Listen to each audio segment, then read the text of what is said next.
do that. Do my turn. I was about to do it, Tom. So good to see you all. I'm not surprised we have this many people here. So two things. One, if I didn't send you an email, you didn't see it, the introductory meet last week went really well. So much so that the folks want to do another one. So we're going to have another introductory meet, part 2, a week from Saturday. And excuse me, Tom. What is an introductory meet? I don't know. That's for folks that are just kind of getting started and looking for, yeah, George. Yep. I was just going to say people like me. Okay. Yeah, so it's just the basics. And we had Charlie and Ron Flowers jump into, because they're kind of a bit on the early side, and they were very helpful in giving some suggestions and what have you. So that'll be a follow-up. And then for tonight, the thought was the fact that the great Ott, like the great Oz, he was kind enough to do this cardstock build, and for those of us that are engaging in the group build, I thought this would be perfect timing. And the fact that we'll record it, you know, folks that are interested in doing this can certainly take some tips and pointers from John. And so with that, John, if you're ready, I would like to turn this over to you. Okay, Tom. I'm assuming everybody can hear me fine. Yeah. But yeah, following on what Tom was just saying, I've put a lot of documentation, including a PDF copy of this presentation, in the group's file section under John Ott's cardstock car construction. And I've got a lot of material in there that might be useful in just general car building. Like I've got a checklist in there. Mhm. Or the order in which you do things when you build house cars. So you might want to check that out later on too.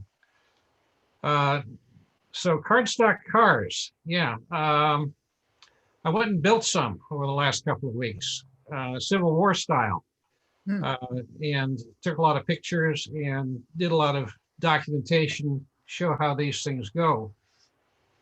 And that's what I'm going to start right now. Yeah. Okay. Oh, Thank you. Okay. Goodbye. So let me find the share screen here. I know it's around here somewhere. Here we go. Share screen. So here we go. Tom, There we can I went. just remind everybody to put your speakers on mute if you can? Except John. Right. So let's see here. Have I got the screen shared now? Everybody see the beginning of the slideshow? That's it, John. You're Yeah. good. No, we see it Okay, again. great. I'll clear up my desktop a little bit. And away we go. After we got done with the meet about 2 weeks ago, I figured, oh man, I better get busy. So I went and built 4 cars over the last couple of weeks. And, oh, come on. There we go. I've got a couple different styles of cars going here. They all have more or less the same dimension. They all had more or less the same inspiration. And I built them out of materials I had on hand because I really didn't want to go out anywhere. I only bought a few little things like trucks, which I'll talk about a little bit later.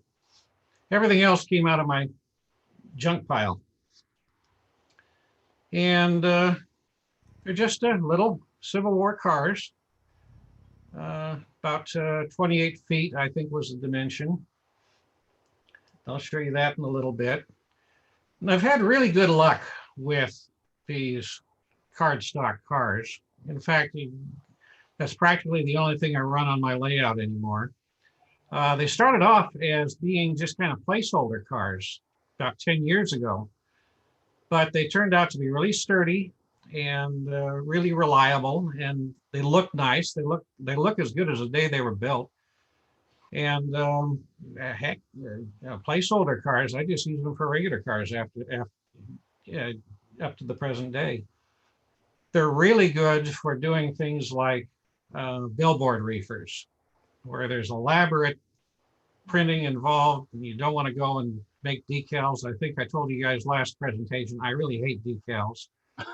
So I went and just did the entire car sides. My initial thought was, well, maybe I can make a decal out of the car side, but then logic reared its ugly head and said, well, hey, why don't I just print it out and use that as a car side instead? So I've got a lot of these cars. I got about 50 of them, and they're fun to do. They don't take long, and best part about it, I can be cheap about them. I don't have to buy very much to start making them. As long as I got a color printer around and a computer around, I can make these things all day long.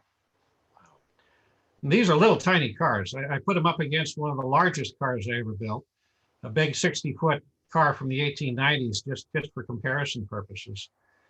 Again, these things are little. These are the only things I've built smaller are narrow gauge cars. Now, for inspiration, I went back to the old photos from Alexandria train yards during the war. I'm sure you guys are familiar with these photos. You can find them on the Library of Congress website. But man, they had a nice variety of cars, different lettering styles, there's a platform car there, there's a car with a tunnel brake. Oh man, you can build for months on just these photos. Right. And look, you blow the photo up close, you can see these things had tin roofs, which is fun. I like doing tin roofs. They're interesting to look at once you get them done. But yeah, you can see the actual plates of the tin and the edges where they were overlapped and soldered together. Really kind of neat. And as far as drawings and dimensions go, there's some drawings left over. There's one from a Baltimore and Ohio car. Here's another one from a Philadelphia, Wilmington, and Baltimore car. You got to figure that these car styles were at least regional. They had the same features as the cars in the photographs. They had the platforms, they had tunnel brakes. The dimensions are about the same. Drawings are really handy for finding out how the things were built. These things only had 2 inner beams, 2 truss rods. You could pretty much tell how the cars were put together from these drawings. So after the meeting 2 weeks ago, I decided, got to get off my ass and do something. So I spent that evening drawing up some car sides. And what I do when I draw these things up, I go into Adobe Illustrator, make a bunch of line work, you can see there on the top, import it into Photoshop, and there in the middle, you can see I've got a bunch of wood texture, which, since I've done 50 cars of these things before, I got a lot of wood texture left over. So that really wasn't hard to come up with. All I had to do was line up things like the beams and the doors, which are on little separate layers all their own. Just do what I needed to do to make everything match up with the drawings. And then you add a layer of paint over it. And in this process, the process that I use, that layer of paint is kind of important. You can make the layer more or less transparent. The more transparent you make it, the more the rough wood shows through and the more neglected the car looks. If you turn down the transparency, it of course looks like a newer car, not much of the wood texture for showing through. And then bring in the line work with all the lettering and so forth. That also you can turn up and down transparency to make it faded out if you want to. And last thing is you put on a layer of board edges. Now these are real important. They go through the lettering and they make it look like the lettering is painted on. You can actually see a dark edge and a light edge to each little V groove between the boards. After I got done with that, I multiplied by 5 and made slight changes and changed the lettering and changed the position of the lettering and just the weathering, just swapped out little details, changed around some of the wood siding so that I'd end up with different cars. You can see I have 5 cars here. I did this as one of the pages that I put in the group files. So if anybody wants to take that, print it out, experiment with it, be my guest. It'll save you from having to actually do the drawings and paintings yourself to start with. And you know, nice thing about these, you can use them for all different style cars, not just necessarily what I ended up with. So I wanted to build a bunch of platform cars. Another thing that really important to the way I do things is I really need to work from a checklist. Otherwise, I'll do stupid things like glue on the roofs before I put the weight in the cars, or forget about the truss rods, or God knows what. So I learned a long time ago that I needed a checklist, and I usually scribble this thing out. This time I typeset it again so I could put it in the group files and everybody could take a look at it.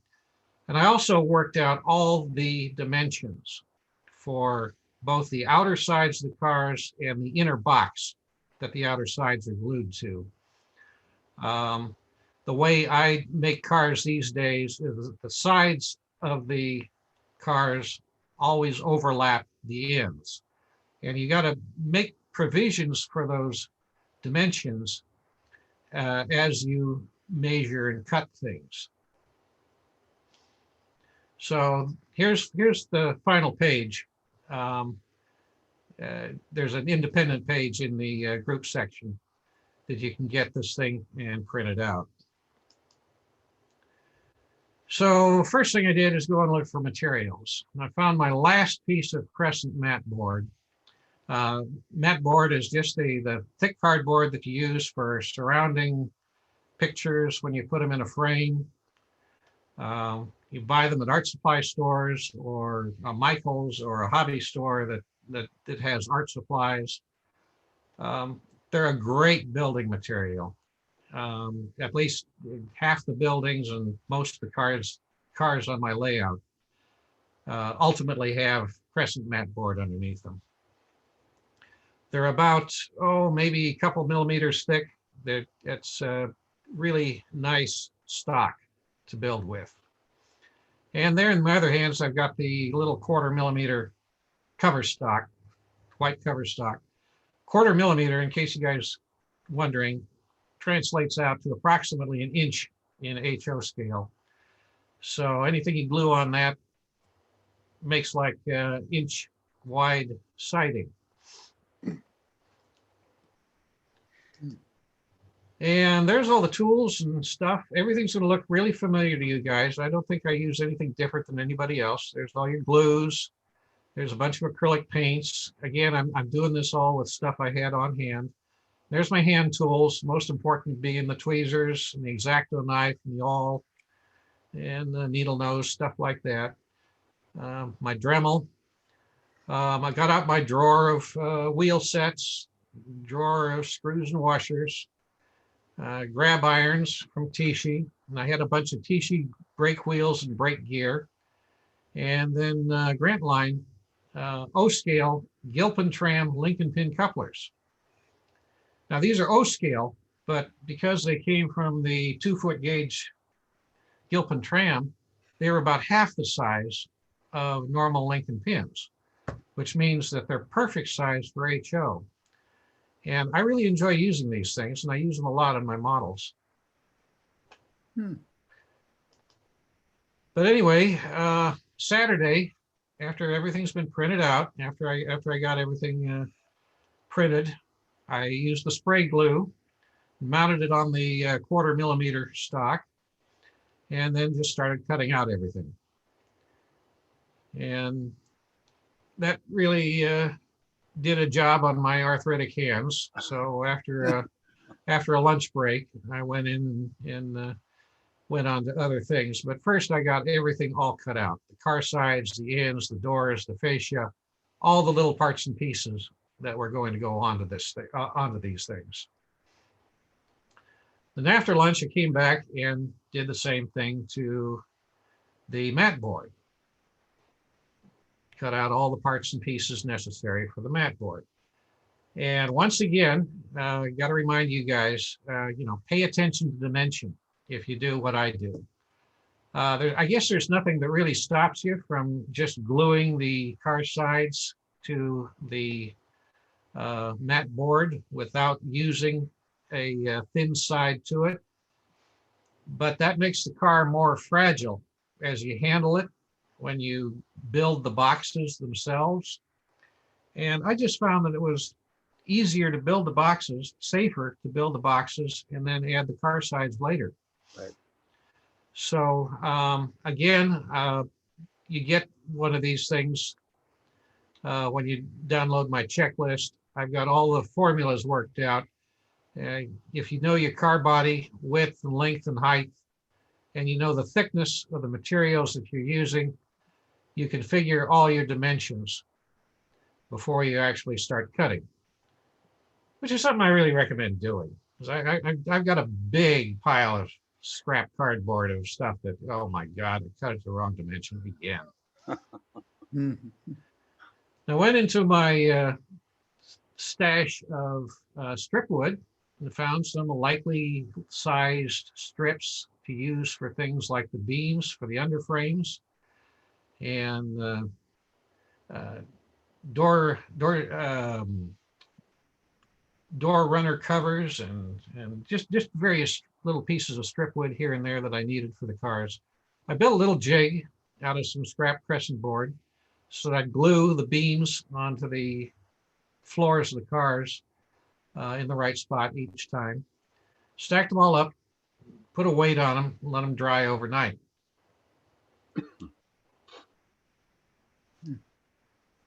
Next day, Sunday, I put together the boxes themselves.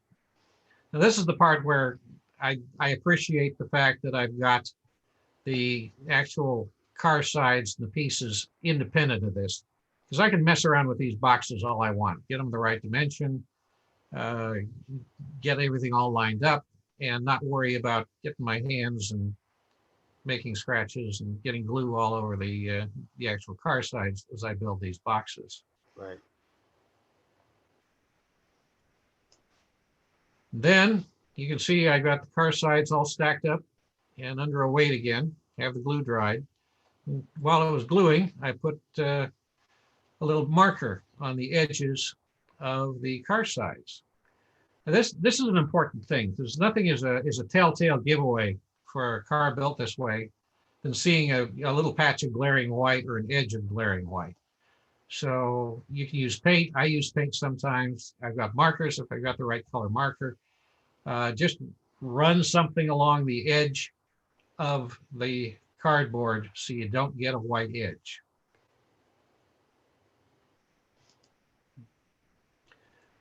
Then we go back to the underframe. I glued on coupler pads, drilled out where the trucks are going to be mounted. Painted them, although I should have painted them, although I didn't get them all painted by the time the photo was taken. And then after you got your boxes all built and the way you want them, then it's time to glue on the actual car sides. And that gives you your basic box. This is this is basically all there is to building these cars. Everything else that you add is details in my book. You flip them over, put on the body bolster. You put on the cross frame timbers. You have the queen posts, or in this case, they're just little U channels that I cut from a piece of plastic as bearings for the truss rods. You put on the truss rods, which in my case was just fish line. Glue everything on. You glue in some car weights. Again, this is the part where I really need the checklist, where I really appreciate having a checklist. So I have a bad tendency to forget one step or another before I take the last step and glue on the inner roof.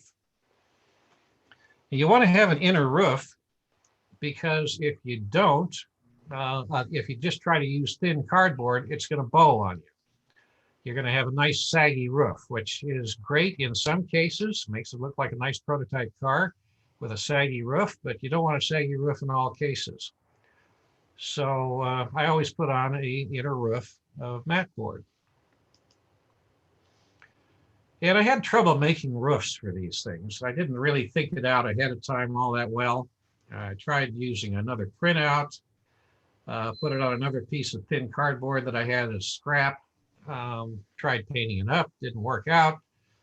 I finally went in with a fine brush and hand painted one car roof and spent a long time on that, decided, well, that sucked.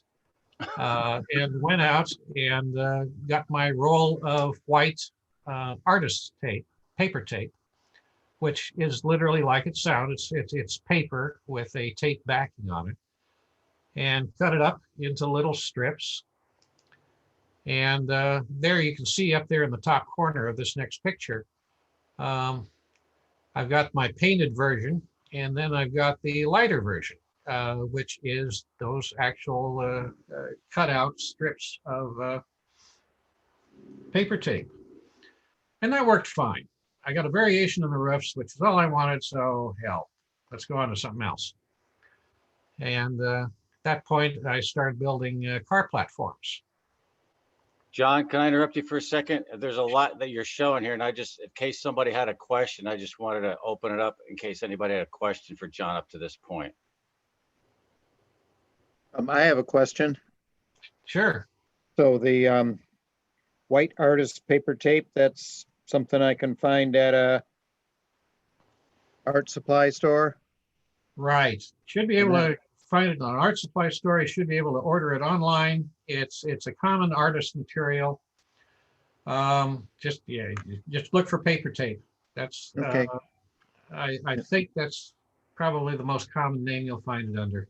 Okay, and that's self-adhesive and that stays stuck and works well? Right. Comes in a roll, just like regular tape. The tape is about 1 inch wide. The roll of tape is about 1 inch wide. And again, it's a real handy building material. You can Johnny, use it for lots of different things. What's the glue that you use to attach your siding to the box?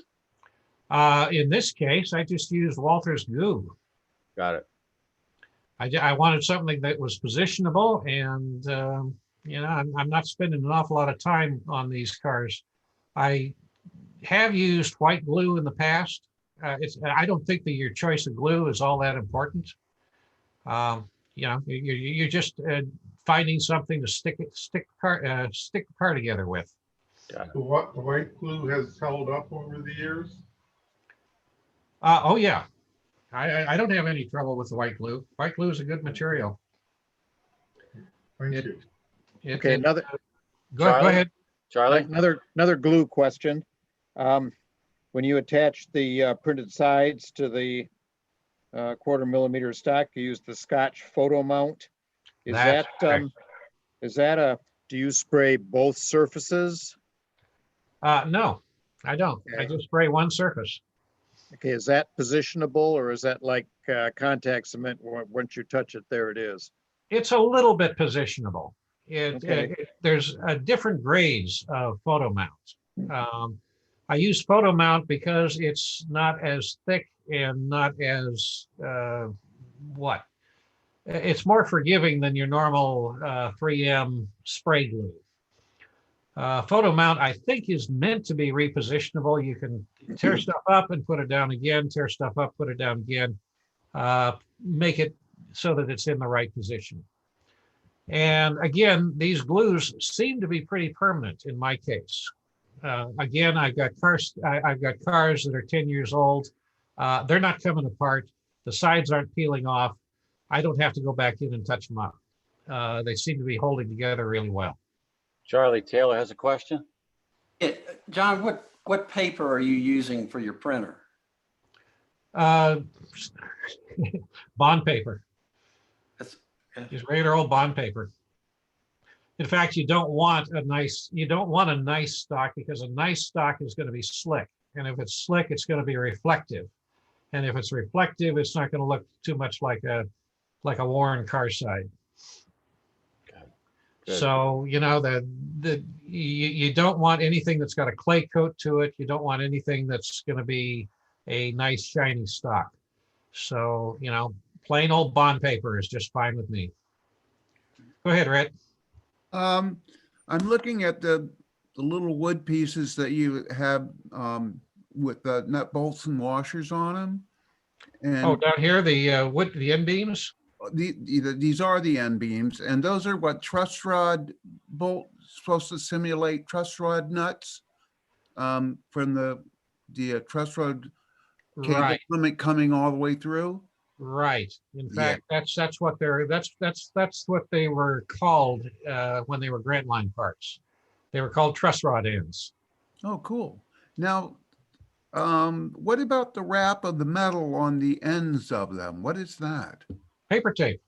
No, I know. Oh, okay, but what was? These little strips of black you see here on the ends of the platforms, Yeah. they're supposed to be iron straps, but they're just paper tape. I take a piece of paper tape, cut it into the thin strips, paint it black, and then apply it. Cool. But my question is, what was it originally for?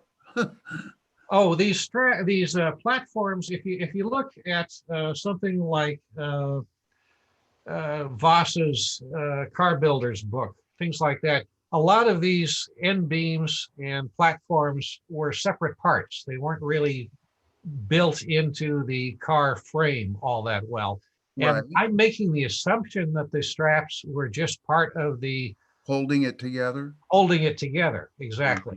Well, you know what? This is good to see, because that's, I'm, John, those boxcars that I bought from you, I'm just about to start them, and that would be a good detail to put on my end beams. Right. Right. Cool. Yeah, you can see these straps. You go back to those drawings that I had of the Baltimore, Ohio cars and the Philadelphia, Wilmington, and Baltimore cars. They had straps on their end beams, which is, you know, where I got the idea to do them here for the platforms. Cool. Just to me, the fun is in the details. That's what makes it look great. Oh yeah, Yeah. oh yeah. Well, that's what ultimately will make any car look convincing. Yeah. It really doesn't matter, you know, as far as I'm concerned, it really doesn't matter what you build the car out of. It's what you put on the car. Right. After you got the basic box, then, like I said earlier, everything else is details, and that's what really sells the look of the car. Yeah. John, Yes. Go ahead. John, so some of your cars are arched roof and some of them are the peaked roof. How do you get the arches in the subroof? How do I get the arches? The arches in the, how do you get it, the arch? Do you have an arch in your subroof, or is there a space in there? Is there a space between the Oh, roof? no. I understand now. No, the bottom layer, the inner roof, is arched too. Okay. The idea is to give full support to the outer roof. Okay. So How do you achieve that? by brute force and awkwardness, just Like the rest of us. yeah, you know, if you, I'll tell you a really good method of doing it. I didn't use it in this case because I wanted to use the crescent board. And I just bent the crescent board until it screamed uncle. But if you use evergreen plastic scribed siding, and turn it over so that the Right. scribes are on the underside. It'll take a curve real well because you got all those little notches there on the underside, and it'll hold the shape real well. So I have done that too in the past where I've wanted curved roofs. It'll also hold. I've used a 2-pound coffee can. I don't drink coffee, but I got a coffee can, and it seems to be about the right circumference. Yeah, that's To, clever. and then I use rubber bands. I got a lot of rubber bands. And I've just had the experience with the evergreen and wood. So I was just wondering with the paper. But Yep. it seems like it would work with paper as well. Yeah, it does. It does. You can torture crescent board into different shapes, and it'll more or less keep the shape. Thank you. Can that board be steamed? I'm sorry? Could it be steamed? Oh, it probably could be steamed. I'm so lazy, I haven't ever tried that, but yeah, that's a possibility. Nothing that I'm doing here is a hard and fast rule. And, you know, I'm showing you guys what I end up doing, not necessarily what's right or what's best for you guys. Right. Okay. So anyway, at this point, I've glued on the inner roof and I've started to put on the fascia. And after that comes the doors and the door guide covers, the end stops. By this time, it's beginning to look a little bit more like a car. So you got a little bit of dimension to the doors and so forth. Oh, a little detail I should have pointed out. Yeah. You can see that my body bolsters line up with the printed nut bolt plate that I initially drew on the artwork. That's an important little measurement piece needed to be done. Then there's only a few grab irons on these cars. There's one grab iron on the roof. There's one grab iron right underneath it on the end of the car. Drilled for those, put them on nut bolt washers, glued on the end beams. One car got a ladder, which I got out of the scrap pile. The other 3 cars got the blocks, which is more common for cars of that period. Yeah, God, the brakemen must have been really, they had to be really monkeys to get up and down off those cars the way they did. Mm-hmm. Doing nothing but climbing on the blocks. I'll bet there wasn't a one of them that was over like 23 years old. You had to be young and dumb to take a job like that. Added brake gear. You keep the platform brakes here on the end on the car on the right. These are all T-sheet parts, T-sheet brake wheel, T-sheet racket, T-sheet roller underneath, chain roller. Used tunnel brake on the 4th car. I had a leftover tunnel brake from an old roundhouse car kit. A little bit of scale chain. That's all it takes to install a tunnel brake. Wow. And then the trucks. I used Panamint trucks. Here, let me go back a minute. Panamint models by Eric Cox. Get them from Shapeways. They're really beautiful little 3D printed trucks. They are the most expensive part of the whole project. I had a couple of sets of trucks left. I needed a couple more sets, so I sent off for a couple more several weeks ago. So I'd have the 4 sets. Only one truck in each car has brakes. Right. So I got to cut off the extra end beams, which is fine. I got now a bunch of end beams for more projects. Question, John. It looks like on that previous slide, it looks like there's 2 different. Is one of these like primed? That one set that's white, did you prime those? Because the others look translucent. Right. Actually, the set that looks, as you say, primed, what they've done is they've already gone through their alcohol bath. Okay, You need to give these things an alcohol bath to make sure that all the release is gone from them before you start painting them. okay, thank you. And the set I'm working on now, that's the set that just arrived from Shapeways. I hadn't bathed them in alcohol yet. These other trucks have been left over from a previous project quite some time back. But anyway, after you bathe them in alcohol, then you can go ahead and paint them, which is what I did, and install the wheels and everything else that you need to do. They're really nice little trucks. I really like them. Yeah. They're the best. And just about to the last step now, adding trucks and couplers, and do a bunch of touch up with paint and maybe a little weathering, a little touch of paint here and there really helps. And car's pretty much done. One more thing I do want to show, though. A couple more things I want to show. This is the way I handle Lincoln pin couplers.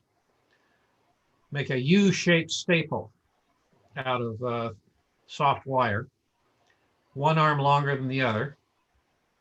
And, you know, they hold together, but you know, no bones about it. These things are for show. You can't operate with them.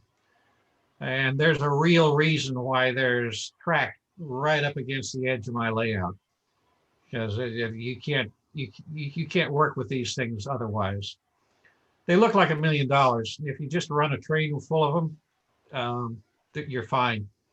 But you got to make sacrifices when you actually do Lincoln pins on your cars.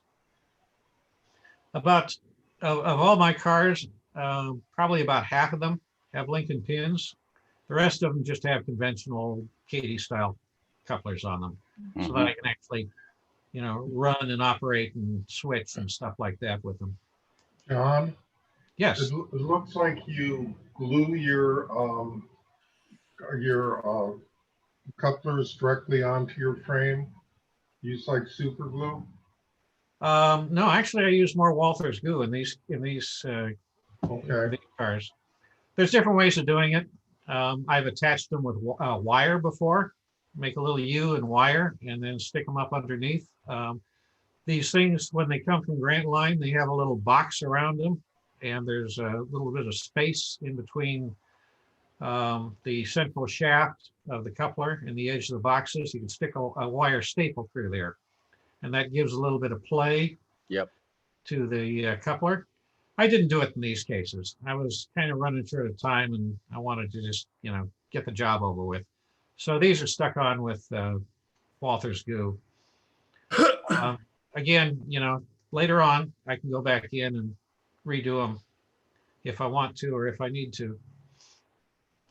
John? I wanted to show you one of the advantages of using low investment cars. John, excuse me 1 second. I think somebody has a question. I just had a quick question, John. What's your paint preference, the color you're using for the rust on the wheels? Those look really nice. Actually, it was an old bottle of, oh God, mental blank here.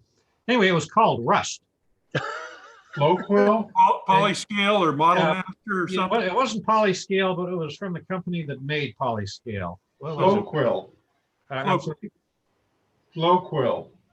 It wasn't Flow-Quill. No, these are acrylic paints. Flow-Quill is oil-based. Was it when Test Model Master? There we go. Model Master. Model Master, okay. And that's what I use. Rust. Yeah. That's what I use. Yay. Nice looking. I like to mix them. Sometimes I like more orange to the rust, but in this case, I just went and used some straight Model Master paints. Okay. Thanks. And you know, it's what I had on hand. But I wanted to show you guys. I got a little glue on my hands when I put on the stirrup steps, a little bit of ACC, and got it on my fingers and got it on the car sides. Oh no, what do you do in a case like this? If you've painted a car and you've got it almost all the way done, you got a little bit of a problem. So, Mr. Hands just went and cut out a little piece of siding off of one of the Mr. pieces of Hands. paper that I hadn't mounted onto a piece of cardboard. Sanded down the edges, so you got a nice little fine edge, a real fine feathered edge, and glued it on. Oh, wow. And 5 minutes later, you got a car running again. Great. If you're not looking for it, you'll never see it. Hey, John, Yeah.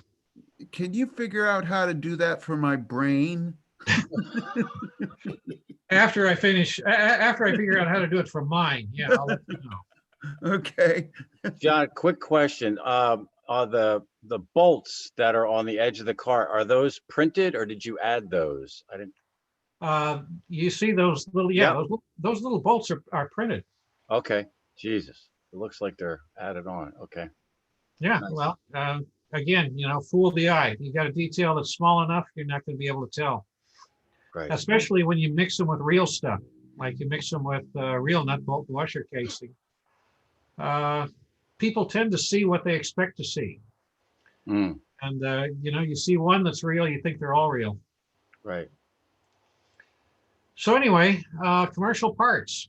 All I used was the wood beam trucks, the Katie wheels, some Tishi parts, my leftover tunnel brake wheel, and the Grant Line couplers.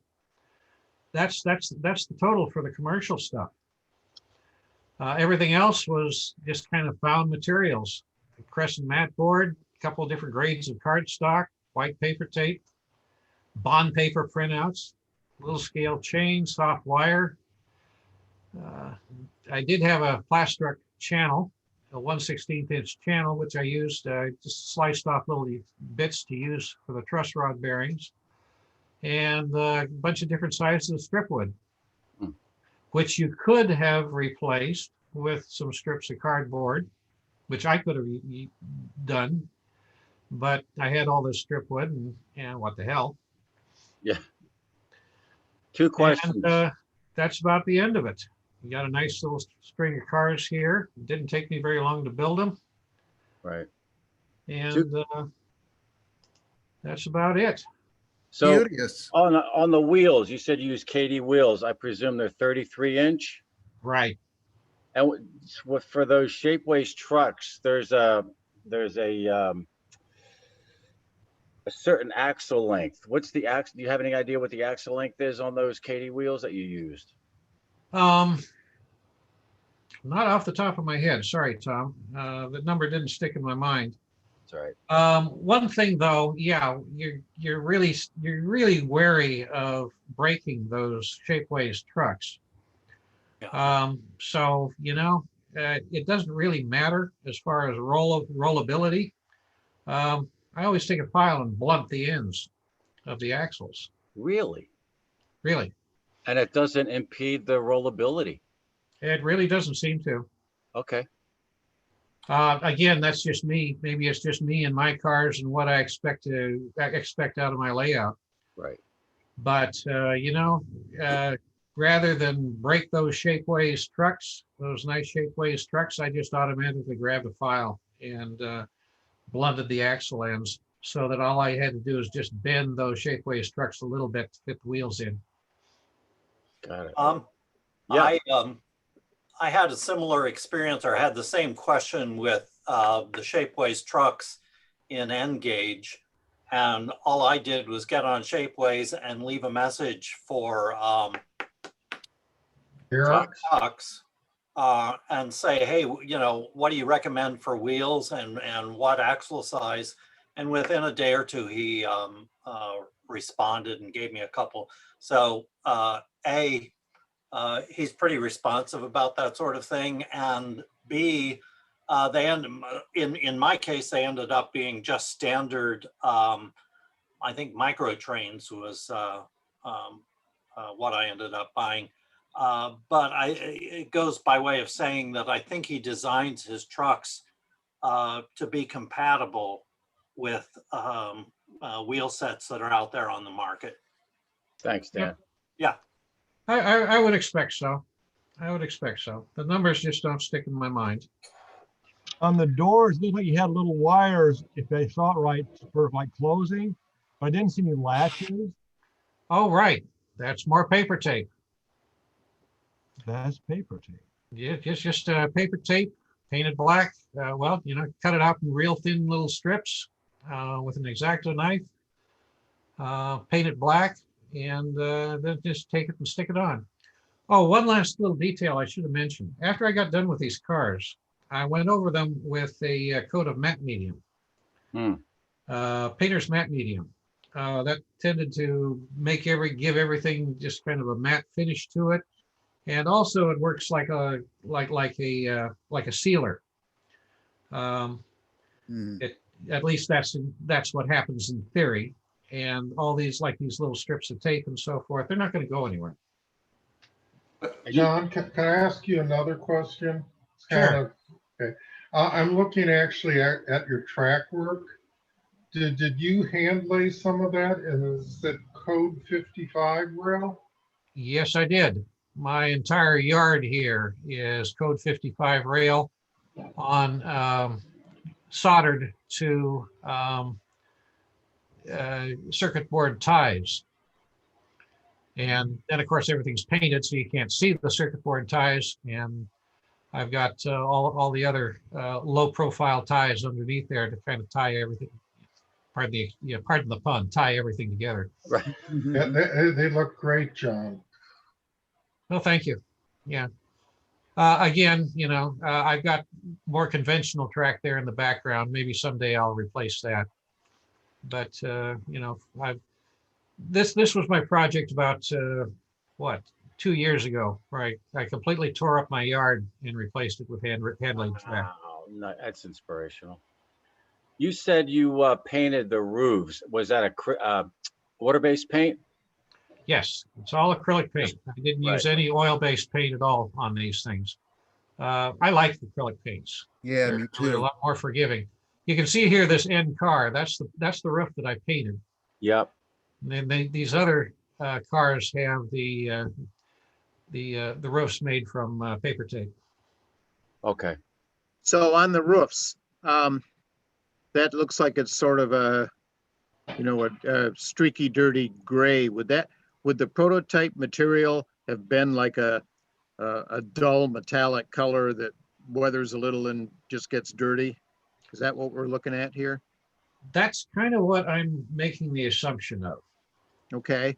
We have no indication, and I've never found any evidence to, otherwise. It's just that these roofs on these cars in the Alexandria yard look really light and really reflective. So that kind of tells me that they were at least possibly unpainted tin roofs. And Okay, when you leave a tin roof out in the weather for, a little while, it's going to get gray and streaky, just like it is here. Is that material that would rust? Yes, you'd have a little bit of rust here and there. Okay, maybe at the seam, maybe at the seams. Maybe at the seams. Okay, and then where there's a roof walk, that would have been painted the body color, you think, or unpainted maybe? I'm making the assumption that it's just unpainted. Okay. Because it looks like that they're not applied in any systematic fashion. You go back to that Alexandria photos. You got some that have 2 board roof walks, one single board roof, or you got some with single board roof walks. You got a lot of them with no roof walks at all. Again, those poor brakemen must have been hell to walk across when in wet weather. Oh yeah. But then again, that may have been the reason why they had all the tunnel brakes and the platform brakes. Maybe they were being smart for a change and, letting the brakemen just climb between the cars.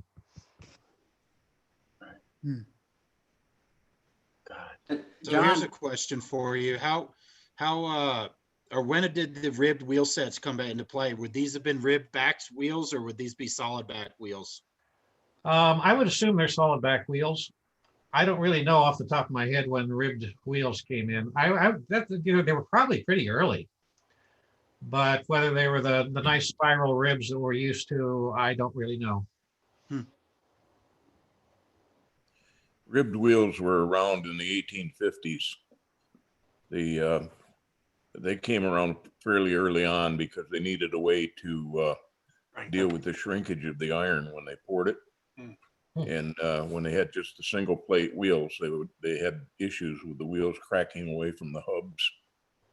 And when they started putting the spiral ribs in the back, that allowed the metal to be a little more stable as it cooled down. There's cars in the Pennsylvania Railroad Museum that date into the 1850s that have ribbed back wheels. You know, having climbed under them and looked behind and almost got kicked out.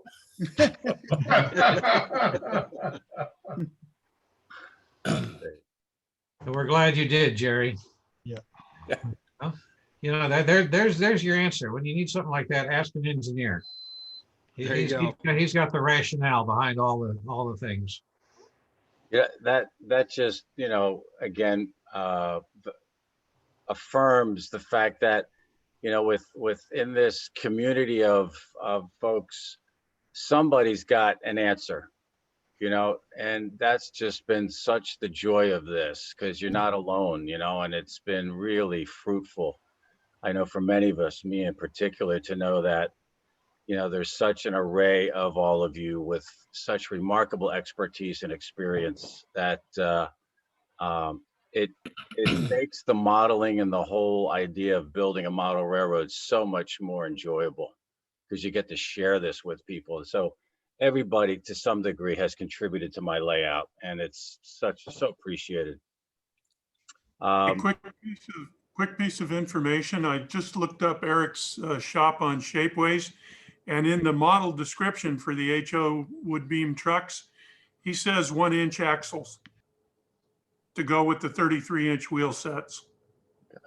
So the KD then is a little over an inch. So yeah, so it probably would need a little bit of work. Well, like you said, you wanted the end. Do that. Intermountain wheels will work just perfectly for them.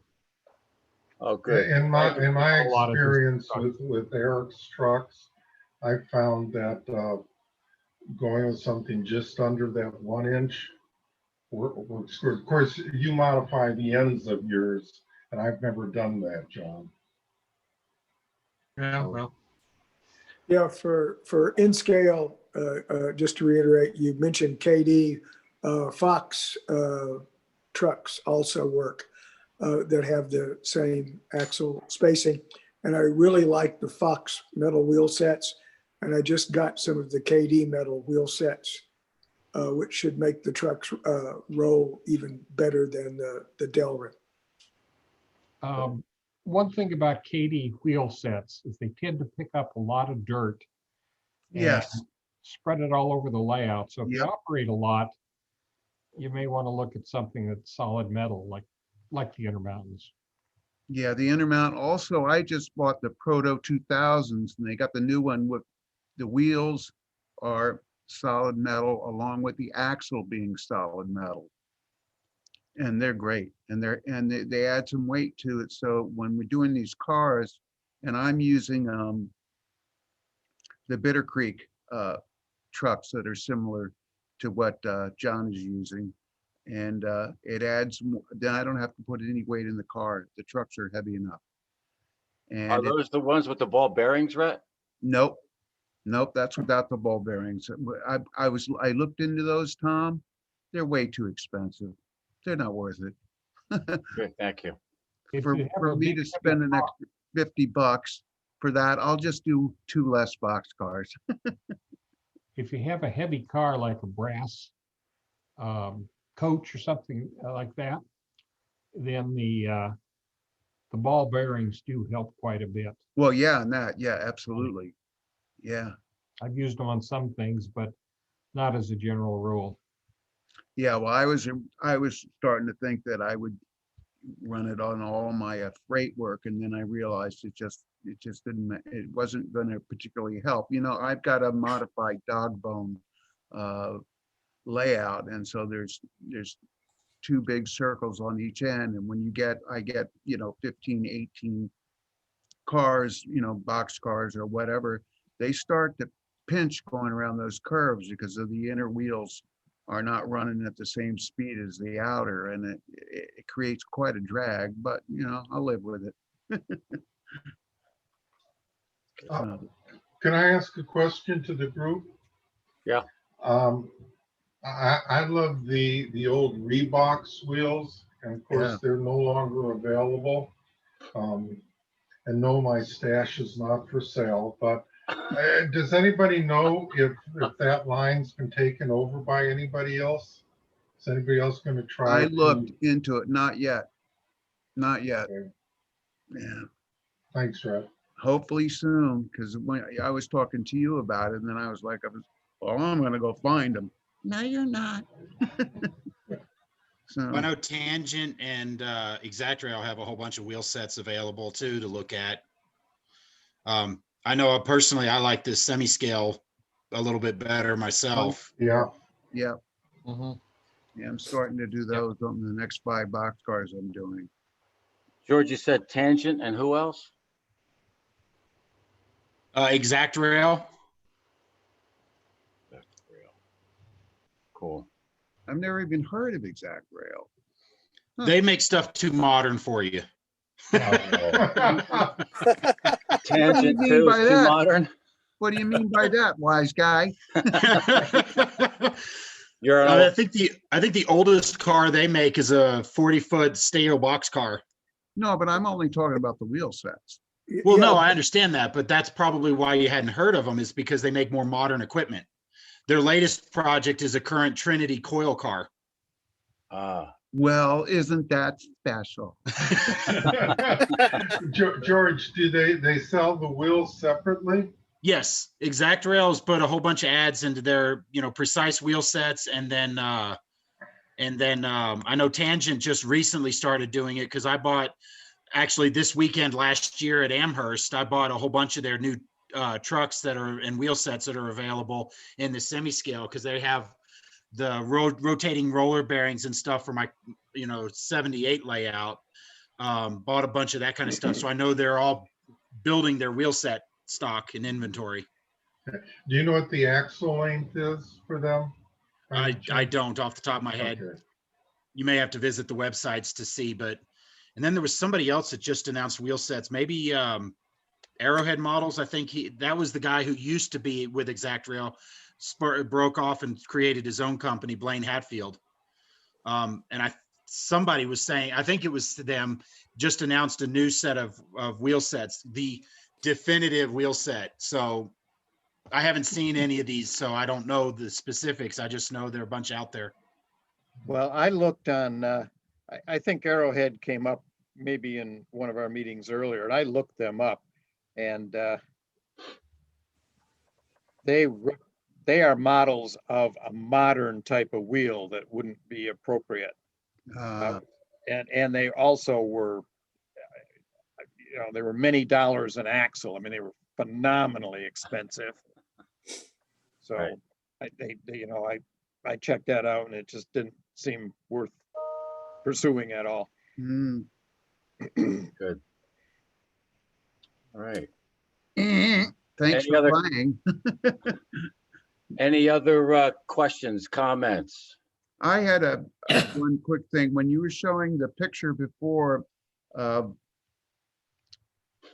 John, were you showing, and it was, you know, the yard picture of all the different box cars and passenger cars and stuff. And I noticed that on the end of that, there was about 5 wood beam trucks just sitting on the tracks.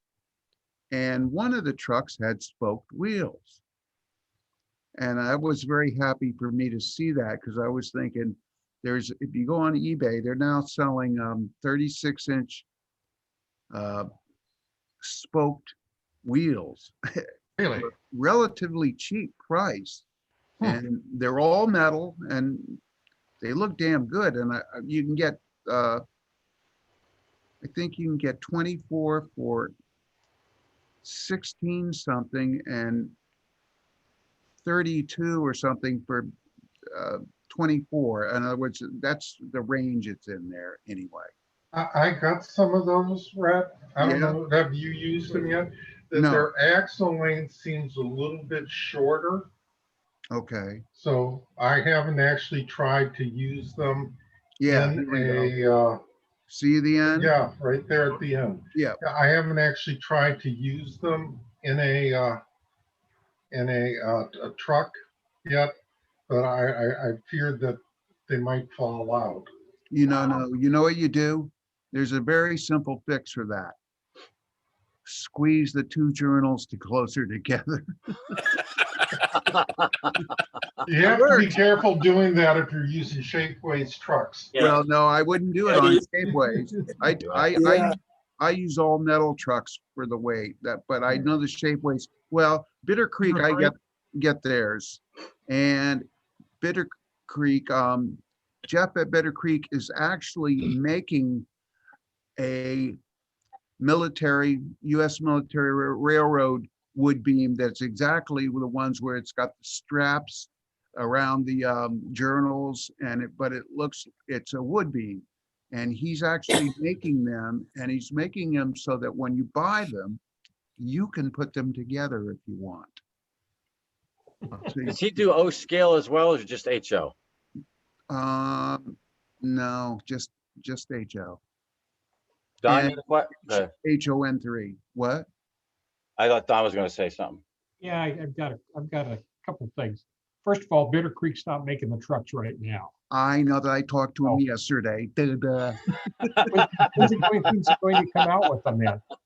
He sent me a letter. Hopefully it'll all be back up at the end of January.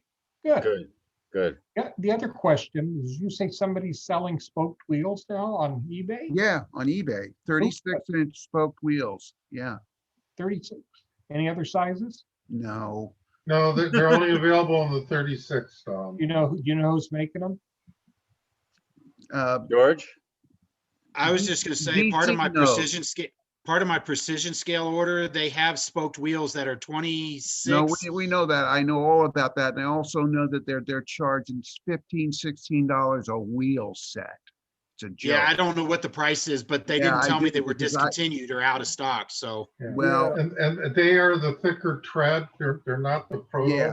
They're not the prototype.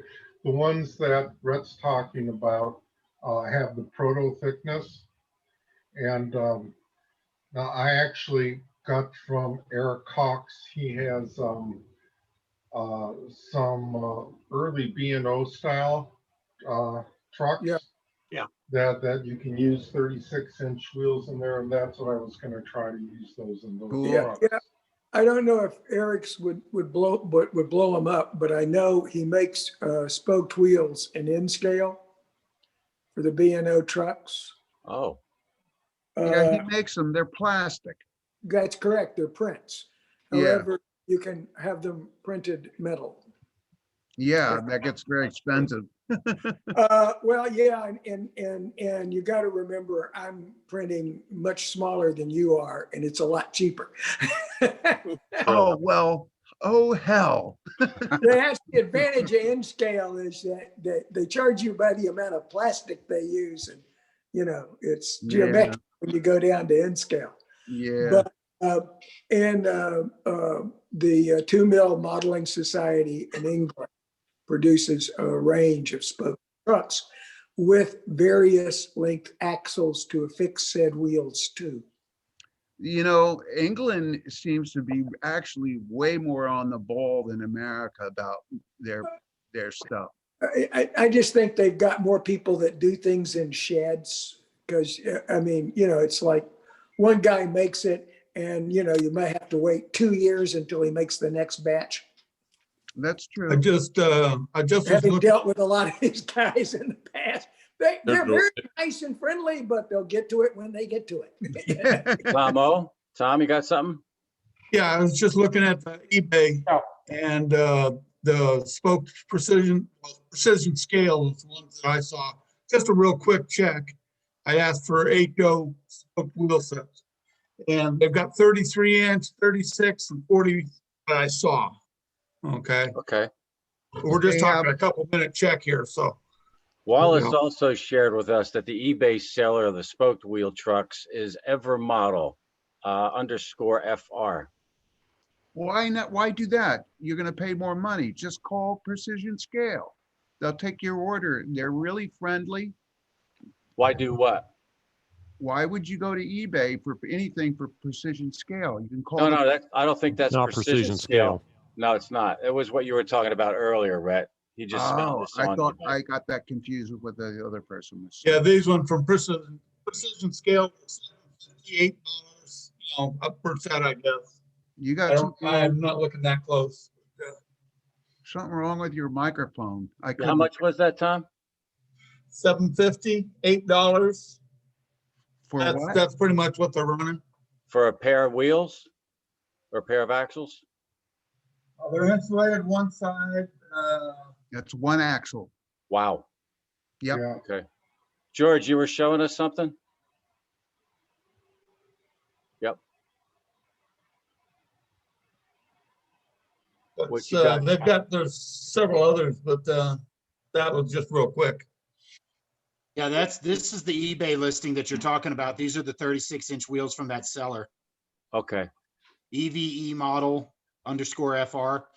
And there's a note there. It says ships from China. Oh, Right in there. Oh. I've got a question Actually, for I've John. discovered that I get things from China just as quick as I get them from California nowadays. Yep. Unfortunately. Yep. That's true. Yeah, that doesn't necessarily say that the Chinese post is better. It's just that For the HO and O scale, US is worse. for HO and O scale, if you're looking for spoked wheels, look at the scalelink.com website for Scale Link Limited in the UK. Yep. Right. They've got a lot of neat stuff there. Spoked wheels are very common on British equipment. So, Exactly. and that's why you can usually find, I've used them in OM30 for some stuff. I've found British, which work out to 24-inch wheels in O scale. Yeah. If you're looking for upgrading a man to a general, for example, they have a 17mm driver, the Rumford style with a square axle ends, and it's a direct interchange. It'll fit right into the Mantua stuff, and it makes that locomotive look tremendously better. Yeah. What's the website, Gary? The site is scalelink.com. No, that doesn't work. Scalelink.co.uk. Ah, okay.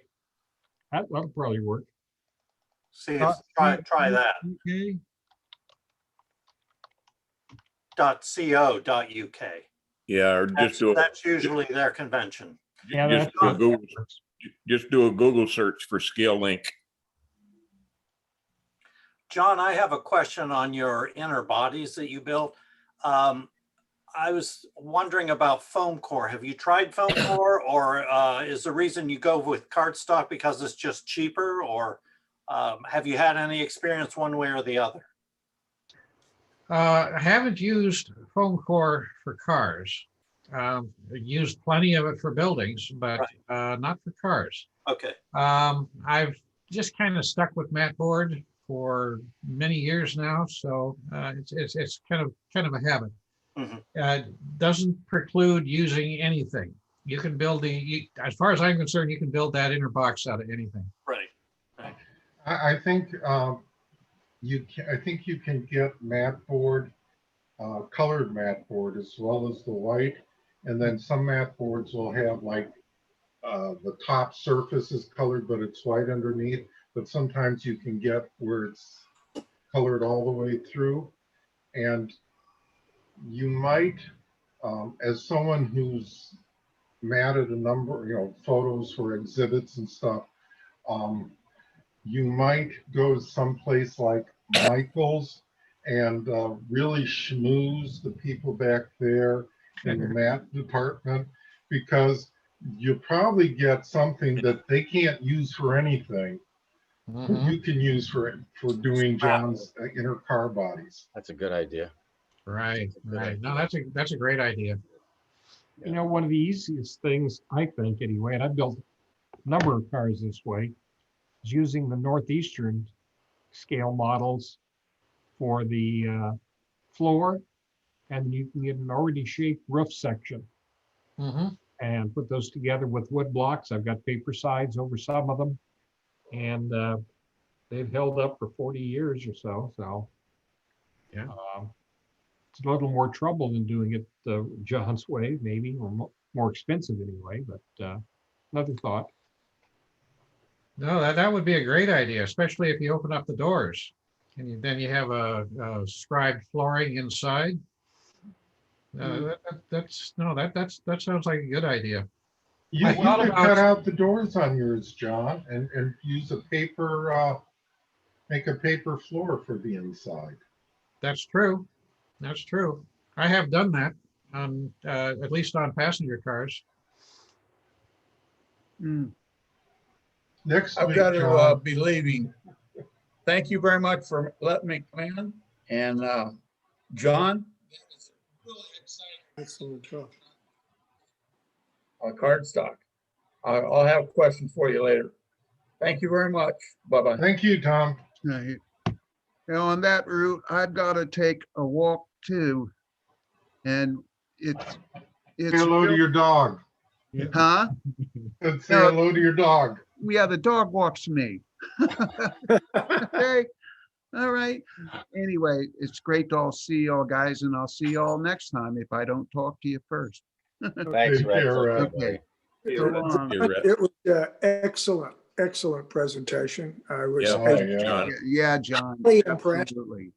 and already have downloaded the boxcars. So I will probably reduce their size from HO. No need, Joel. No need. I'm sure there's people that would feel very appreciative for a donation from you.